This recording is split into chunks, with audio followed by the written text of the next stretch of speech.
tout le monde. Bon, j'étais en train de dodeliner avec la musique. J'aime bien cette musique le matin. Ouais, je sais pas, voilà. C'est pas mon domaine musical habituel et pourtant je l'aime beaucoup. Bonjour à vous, je suis contente d'être là pour Canal Light. Aujourd'hui, j'ai envie d'aborder un thème, voilà, c'est quelque chose qui est venu cette semaine, qui est revenu plusieurs fois, et puis j'ai tiré mes cartes ce matin, qui sont venues me confirmer que ça pouvait être un sujet qui pouvait toucher pas mal de monde. J'ai envie de vous parler de l'hypersensibilité. Ah, c'est un sujet dont on parle souvent les unes les autres, je crois, mais hypersensibilité en lien avec les dons.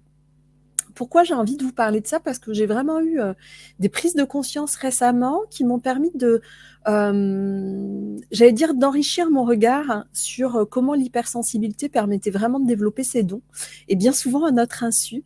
Donc j'avais envie de vous parler de ça parce que je pense que dans nos métiers de thérapeute, d'accompagnant, d'entrepreneur inspirante, je dirais presque, quel que soit d'ailleurs ce qu'on fait, qu'on soit cuisinier, qu'on soit, mais en tout cas quand on est dans cette créativité-là, bah, bien souvent, il y a de l'hypersensibilité qui est présente aussi. Et moi, pendant des années, j'ai pensé que je l'étais pas hypersensible parce que par rapport à d'autres, à des confrères ou des consoeurs avec lesquels j'avais l'occasion d'échanger, je me rendais compte que j'avais finalement, j'étais pas envahie, on va dire, des émotions des autres quand j'étais en accompagnement. C'est-à-dire que dans mon travail de thérapeute, bien finalement, j'étais vraiment capable de faire la part des choses et je me sentais pas, j'allais dire, empoisonnée, parasitée par les émotions de mes clients. Donc c'était assez facile de ce côté-là. Et puis, donc je sais on est chacun différent. Certains ont vraiment du mal avec ça et se sentent envahis facilement, d'autres moins. Néanmoins, ce que j'observais, c'est à quel point finalement l'hypersensibilité, elle prend des formes différentes. Et je me suis rendu compte que cette hypersensibilité, c'est quand même elle qui nous permet de nous connecter vraiment aux autres, d'entrer en contact profondément, vraiment cœur à cœur, âme à âme, avec les personnes qu'on accompagne. Et moi qui suis canal, bah forcément, en fait, c'est mon hypersensibilité qui est le véhicule qui permet à cette information de circuler et à venir jusqu'à moi. J'ai tiré une carte tout à l'heure qui était la carte de l'air. Et la carte de l'air, elle parle de comment l'air, dans son côté invisible, bah, nous permet de vivre, en fait, et comme il est porteur d'informations. Elle parle de ça, cette carte-là. Comment l'air nous connecte à l'invisible, finalement. Et effectivement, j'ai envie de vous raconter quelque chose parce que j'en ai parlé avec quelques amis récemment et ça a fait tellement tilt chez elles que j'ai envie de vous partager ça. Donc moi, longtemps, je me disais, donc moi, je n'étais pas hypersensible. J'avais une grande sensibilité, mais je n'étais pas hypersensible parce que j'étais pas envahie, on va dire, des autres. Et puis, je disais aussi que dans mon histoire, finalement, la connexion à l'invisible était venue tardivement. C'est-à-dire que certains disent qu'ils ont des dons de naissance, et puis moi, je disais, mais moi, en fait, je suis plutôt dans la catégorie de ceux qui ont fermé étant petite et puis ensuite, j'ai réouvert à ça, enfin ça s'est réouvert, je dirais presque à mon insu. Et en l'occurrence, pour moi, c'est passé par vraiment la connexion à des personnes décédées. C'est vraiment passé comme ça et c'était pas du tout agréable. C'était un peu Sixième Sens si vous avez vu ce film. Donc c'était vraiment pas chouette parce que je l'avais vraiment pas choisi. Mais c'est comme ça que ça s'est présenté dans ma vie il y a une bonne quinzaine d'années. Et j'avais l'impression que finalement, c'était quelque chose qui s'était placé là, mais qu'avant, j'avais pas du tout de souvenir de cet ordre-là.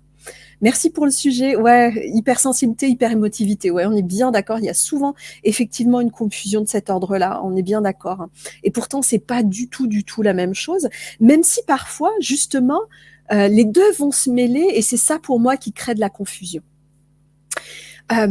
Alors, ce dont j'ai pris conscience il y a peu de temps, c'est que quand j'étais ado, quand j'avais une quinzaine d'années, c'est un événement en fait qui m'est revenu en mémoire, événement que j'avais pas oublié, mais j'ai trouvé hyper intéressant comment mon cerveau avait construit une histoire autour de ça, comment j'avais pu expliquer ce qui s'était passé pour moi de façon rationnelle, parce que le cerveau n'aime pas le vide, donc il va trouver des explications rationnelles. Et comme je vous l'ai déjà dit, moi je suis une experte à me raconter des histoires, donc je sais très bien faire ça.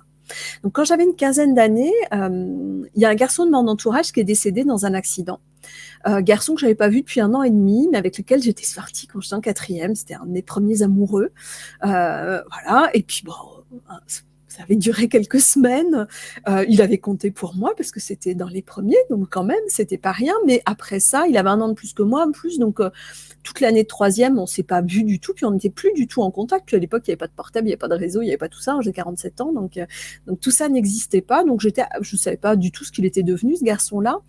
Et puis quand j'étais en seconde, aux vacances de Noël, il est décédé et je l'ai appris à mon retour de vacances par des amis qui habitaient le même village que lui. Et ça m'a complètement retournée. Mais quand je dis retournée, je me souviens qu'on avait sport ce jour-là. On courait autour du stade, là, les 20 minutes, les fameuses 20 minutes du lycée à l'époque. Et j'essayais de courir et en fait, il y avait une image qui m'obsédait, c'était de me dire qu'il était sous terre. À l'époque, il n'y avait pas beaucoup de crémation. Hein. On était principalement enterrés, en fait. Hein. Il n'y avait pas d'incinération. Et vraiment, c'était un truc qui me rendait dingue qu'il puisse être sous terre. Ça me rendait vraiment folle. Et c'est vraiment quelque chose qui m'a tenue pendant des mois, mais vraiment pendant très longtemps. Je le pleurais tout le temps. C'était obsessionnel, au point j'avais un scooter à l'époque pour me rendre au lycée. Mais j'allais dans son village, au cimetière, j'allais déposer une rose rouge, etc.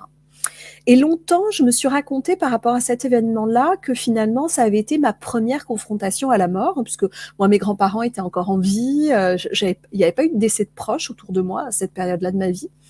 Et du coup, je me racontais que ça avait été un choc d'être confrontée pour la première fois à la mort. Puis il y a peu de temps, mais vraiment très peu de temps, hein, j'ai réalisé que c'était absolument pas ça ce qui s'était passé. C'était pas mes larmes, c'était pas mon incompréhension, c'était pas mon choc à moi, c'était le sien que j'avais ressenti. Et c'est quelque chose que j'ai éprouvé beaucoup plus récemment, mais aujourd'hui je le vois. C'est-à-dire que plus récemment, par exemple, une tante de mon compagnon est décédée assez rapidement, quelqu'un que j'aimais beaucoup, mais bon voilà, hein, pas quelqu'un que je voyais très très souvent. Et dans la soirée, j'ai été prise mais de larmes de façon extrêmement forte. Et là, par contre, j'ai pu voir, et ça maintenant, je le vois, c'est-à-dire que quand c'est vraiment très fort et incongruent, quand je dis incongruent, c'est que euh, ça n'avait pas de logique par rapport à mes émotions, d'autant que la mort, c'est quelque chose que j'accepte relativement facilement. Bien sûr que c'est toujours douloureux quand quelqu'un part, hein, on est bien d'accord, hein, mais je veux dire par là, moi j'ai une vision de la vie où rien ne s'arrête avec la mort, c'est juste un changement d'état, donc je reste en contact avec les gens quand ils sont plus là, donc bien sûr, quand c'est des proches, le manque physique et le choc physique, il est évidemment là, mais là je voyais bien que ça dépassait ça. Et aujourd'hui, je fais vraiment la différence entre les moments où c'est à moi et c'est pas à moi. Dans mes accompagnements, c'est la même chose. Quand je canalise, je sais ce qui m'appartient. Hein, des fois, ça peut toucher quelque chose qui est à moi, donc c'est mes émotions, et je sens tout à fait quand c'est absolument pas à moi. Donc, effectivement, Émilie, tu disais la confusion entre hypersensibilité et hyperémotivité. Il y a pour moi aussi ça, c'est-à-dire que, en fait, j'ai souvent été j'étais hypersensible et pendant longtemps, j'ai été hyper émotive quand j'étais gamine. Mais ce sont effectivement deux choses totalement différentes. Et c'est très intéressant de voir comment, parfois, dans notre hypersensibilité, on peut justement basculer dans une hyper-émotivité qui ne nous appartient pas. Et de vraiment observer qu'est-ce qui se passe à l'intérieur de nous pour pouvoir sonder si c'est vraiment ce qui nous appartient ou pas. Parce que ça va vraiment nous permettre d'affiner considérablement ce qu'on apporte à nos clients, ce qu'on ressent de leur histoire, tout ce qu'ils ne peuvent pas exprimer et qui est là, hein, parce que parfois, évidemment, hein, quand on accompagne un client et puis qu'il nous dit ça de son histoire, alors que derrière, il y a un truc énorme, parce qu'il n'a jamais pu le nommer ou parfois qu'il n'en a pas conscience, on peut se sentir vraiment mal et avoir un moment de un truc qui nous traverse et qui nous fait nous sentir vraiment mal. Et ce qui va être intéressant, c'est de pouvoir apprendre à bien se connaître pour se dire, ok, tiens, ce truc-là, là, c'est à moi ou c'est pas à moi, ça? Est-ce qu'il y a quelque chose qui fait écho dans ce que la personne a dit ou est-ce que c'est autre chose? Et pour moi, l'hypersensibilité, c'est en ce sens-là que c'est vraiment un cadeau parce que ça nous permet d'entrer en contact avec les informations de l'autre. Ça nous permet d'entrer en contact avec ses ressentis. Ça nous permet d'entrer en contact avec ses émotions, y compris ses ressentis, ses émotions auxquelles lui n'a pas accès, auxquelles ce client n'a pas accès. Et ça, pour moi, c'est vraiment un cadeau extraordinaire en termes d'accompagnement parce que ça nous permet d'aller guider la personne à aller contacter ce qu'il y a besoin d'aller contacter d'une façon ou d'une autre et en toute douceur, respect, etc. bien entendu. Hein. Et puis, on apprend aussi à repérer ce qu'on peut, voilà, à quel point on peut y aller ou pas, à quel point il faut y aller avec plein de pincettes, à quel point il faut y aller avec vraiment plein d'étapes intermédiaires pour pas mettre la personne en difficulté. Mais ça demande effectivement d'avoir cette connaissance de soi.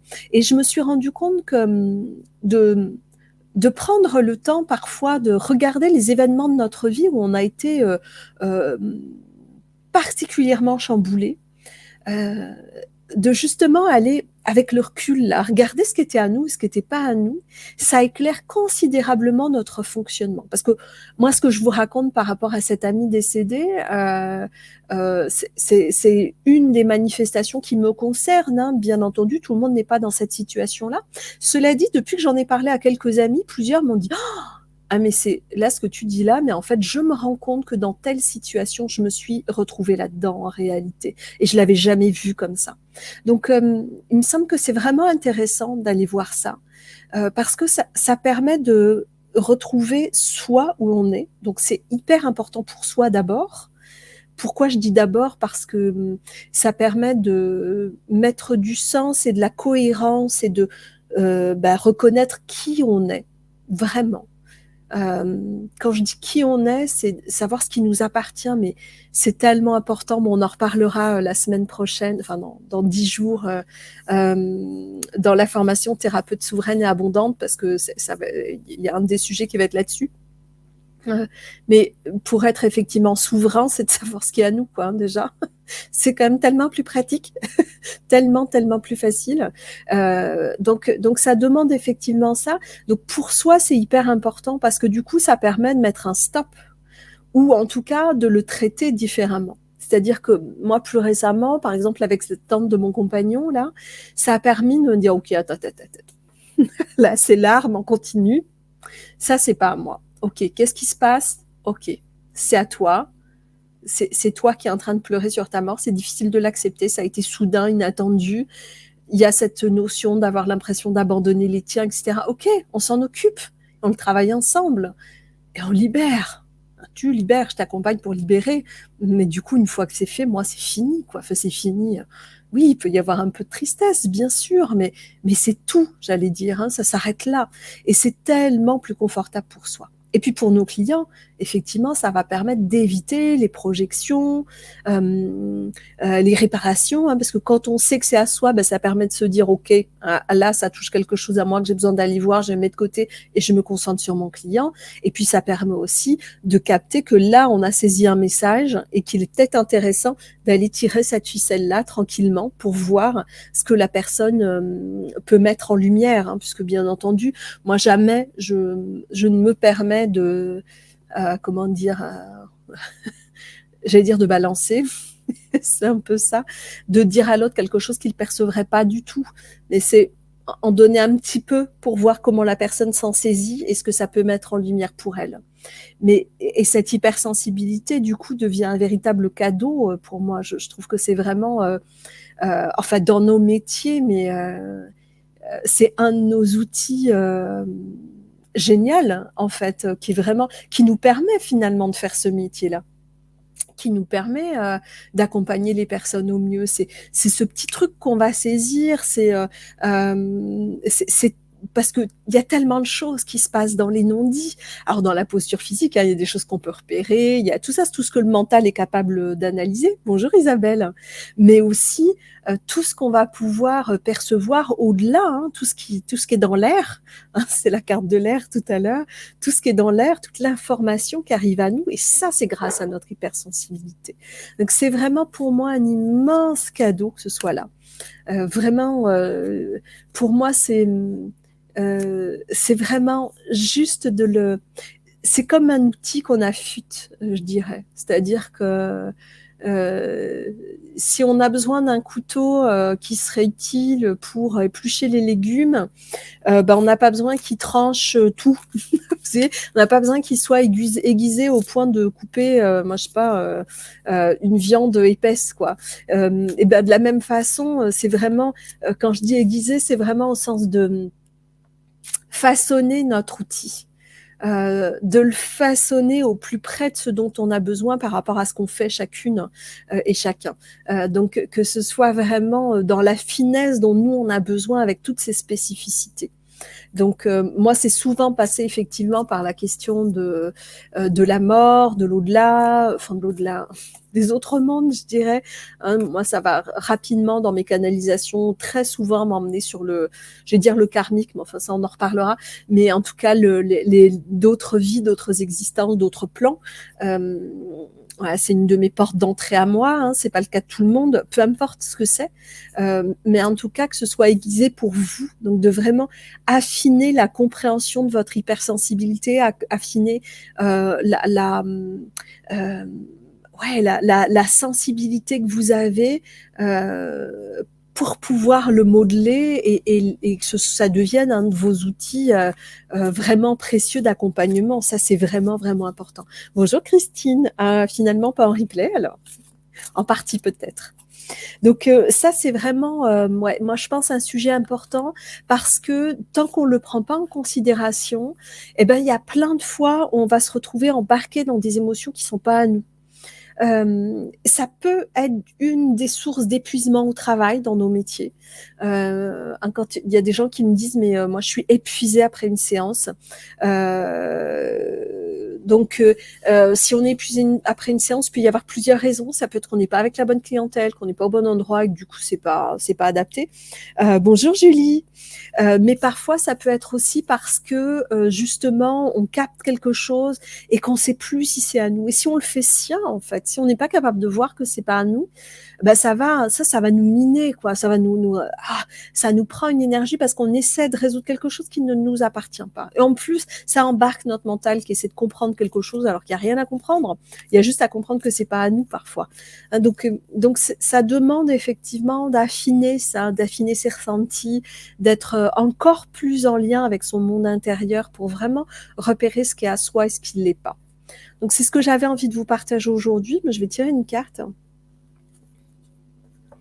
Carte de l'infini. Elle est belle cette carte. Alors on les voit pas bien, je pense à l'écran, mais vraiment peut-être si je la prends, ouais si là on la voit bien.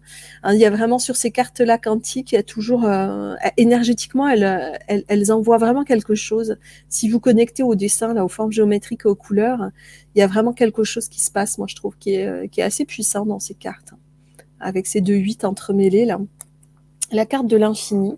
Pourquoi la carte de l'infini maintenant? Je ne sais pas. Voyons voir ce qu'elle raconte, cette carte de l'infini. Infini. Je pense que pour moi, ça ouvre sur l'infini des possibles, mais on va voir. Ouais. Ça dit l'infini nous invite en tout premier lieu à nous situer dans l'infini des mondes et des dimensions. Il y a vraiment ça, hein. Parfois de comprendre que ouais, on est à l'intérieur là, mais il y a tellement d'autres choses. Donc, nous sommes poussière, mais nous sommes des créatures divines, paradoxe apparent seulement. L'infini nous place au centre de nous-mêmes de façon globale.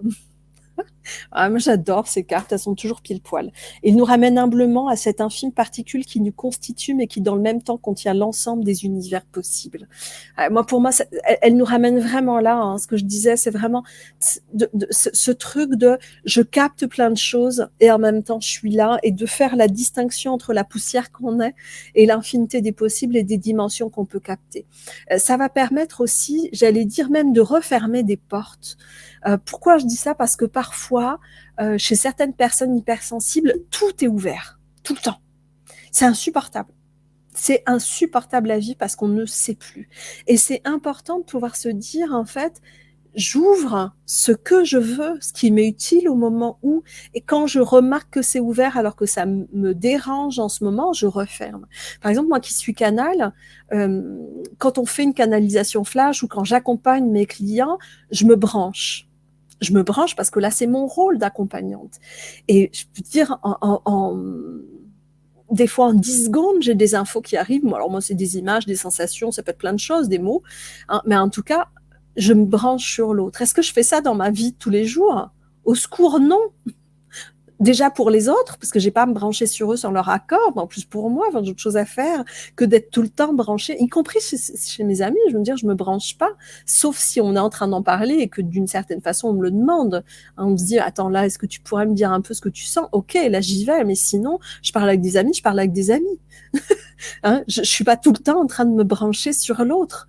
C'est comme aller respirer son air entre guillemets. Hein, donc non, et ça c'est hyper important pour sa santé mentale, je dirais, et sa santé émotionnelle. Donc je vous invite à aller refermer les portes quand c'est nécessaire.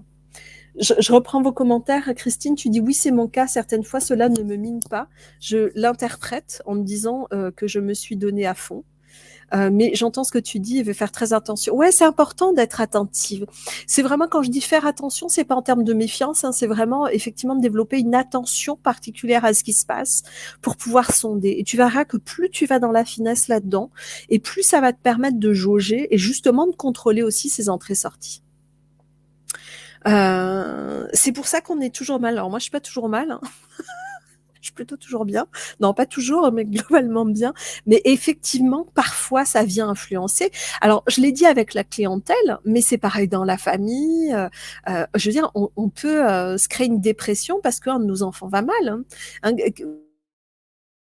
Ou parce qu'il y a un non-dit, quelque chose qu'un de nos proches ne peut pas exprimer. Euh, euh, euh, là, je pense à quelqu'un en particulier qui me partage ça, hein, où il y a vraiment eu un...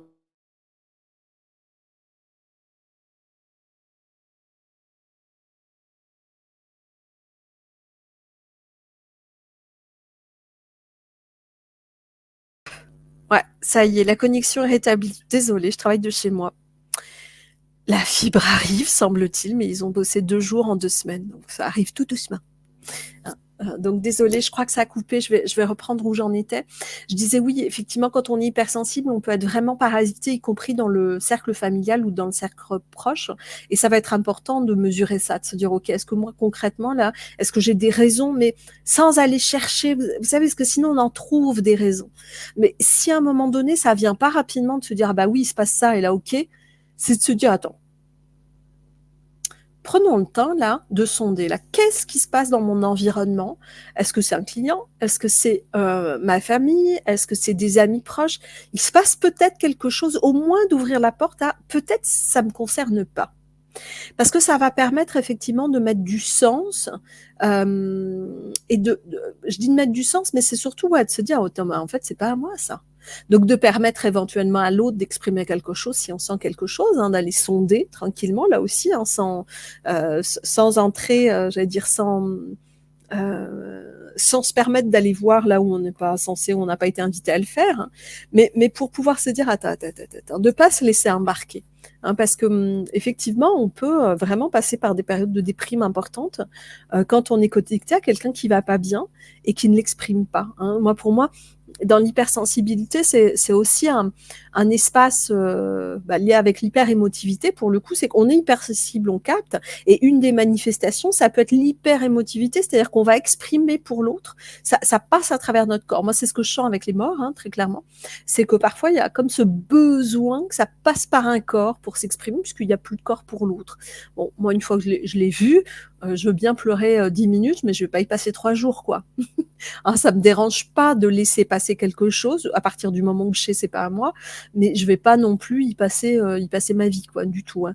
Et ça va être pareil avec les vivants, hein, donc ça peut être intéressant là-dedans. Quand tu dis ça, on est toujours mal. Parfois, bah, c'est peut-être d'aller voir ce qui se passe autour de soi, effectivement. C'est peut-être pas nous du tout. Ça, moi, je crois que c'est vraiment, vraiment important parce que c'est notre santé mentale, c'est notre santé émotionnelle et c'est aussi ce qu'on transmet à nos clients dans nos accompagnements. Bah, on a tout intérêt de bien. Pour moi, devenir l'incarnation de son message, c'est être bien, hein, vraiment. Donc, ça compte beaucoup. Bon, voilà ce que j'avais envie de vous partager. Je sais pas comment ça a été là, cette connexion interrompue. Je sais pas du coup si j'ai répété 2 fois la même chose. Enfin, moi, j'ai répété 2 fois la même chose, mais je sais pas comment c'est passé à l'écran. Je vous laisse le temps de réagir si vous en avez envie.